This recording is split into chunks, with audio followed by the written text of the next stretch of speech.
So, Mr. Smarty Pants, which games are Shin Megami Tensei games?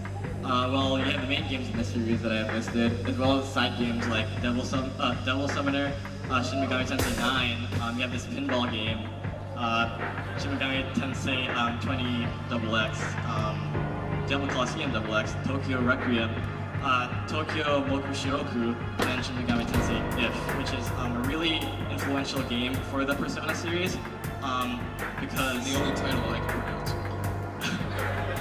It carried over the high school setting. After working on that, they decided to have a game more dealing with real life and modern day rather than a futuristic setting. And they brought over the high school aspect of it too. And one of the characters in the game actually does make a cameo in Persona 1 and 2, as well as Shin Megami Tensei Imagine, the MMORPG, if any of you play that. So these are just the protagonists of Shin Megami Tensei games. You have the hero of 1, the hero of 2. We have the male and female protagonists of Shin Megami Tensei If. Then you have Hitoshiro, the badass over there. And you have a Cyberman from Doctor Who, it looks like. That's the main character of Strange Journey. There's a joke name for him. It's Hitonari, Tadano Hitonari, which is just some other guy or whatever in Japanese. So, okay, so a lot of people have been trying to group all of these Mega-10 franchise games into a general timeline. To be honest, I don't really buy into it. I think, there's some ties in between like different games. Like you have cameos of Hitoshira in the Digital Devil Saga, and you have the main characters in Shin Megami Tensei If appearing in Persona and Persona 2. But I think this is more just fan service than trying to actually put them all into like one timeline. So until Atlas really comes up with that, comes out and says it officially, I really don't buy into this. It's an interesting theory though. I mean, the Amala network in Shin Megami Tensei Nocturne can't account for all of these things, but it's just speculation at this point. Did you make this bad yourself? I actually found this on V. You're going on 4chan and got manuscripts? Rules 1 and 2, I'm sorry guys. Okay, so, and this is another one that they tried to make.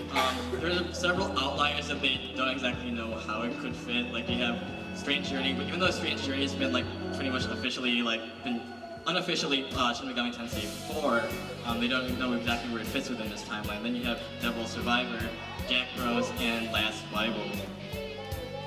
So, a little bit more, now it's time to get into Persona, not just Shin Megami Tensei.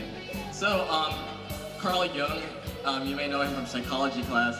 The games really draw heavily from the psychology of Carl Jung.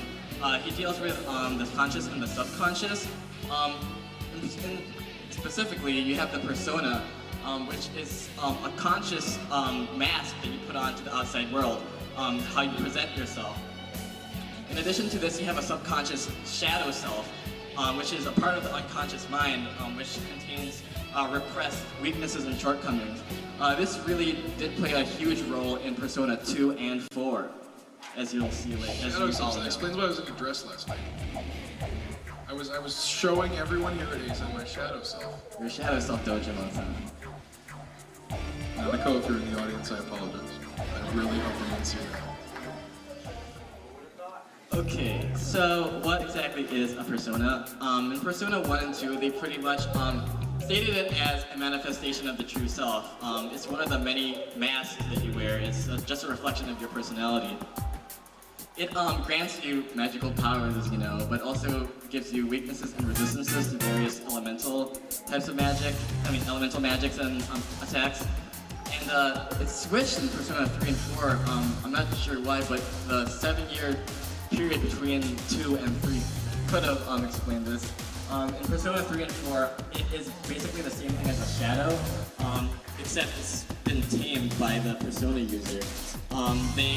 These shadows form from negative human emotions, and if they are harnessed and controlled, they can become personas. And these personas are drawn from mythology. They can be gods, goddesses, angels, demons, or other mythological figures. I had to really give it to Atlas for coming up with all this research on these various mythologies just to make this game. And the shame was in the first release of Persona 1, they did away with all of these mythological references and instead just arbitrarily named the personas, which was pretty much a slap in the face to Atlas Japan. So, how does one get one of these personas? Not off of eBay, I will tell you that. You can buy one at Junes. Every day's great at your Tunes. I get enough of that from my dad. I go and work for a reason. You think I like kids? Where's my coffee? We're in the middle of a panel, Dojima-san. I think this is his shadow. It's not like you're gonna drop dead if you leave. Well, maybe I'll just throw you into the TV. That's a new stuff. Okay. Uh-oh, I shouldn't have said that.